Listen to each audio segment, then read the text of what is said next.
চিনাকিটো বহুতৰ লগত, কিন্তু একাত্মহে হ'ব নোৱাৰো কাৰো লগত।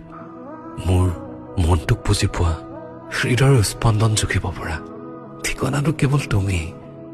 নাজানো যুগান্তৰ বাবে তুমি মোৰ হৈ ৰবা নে নাই। সময় উপহাস নকৰক, সময়ে দি থৈ যাওক আমাৰ সম্বন্ধৰ আয়ুস।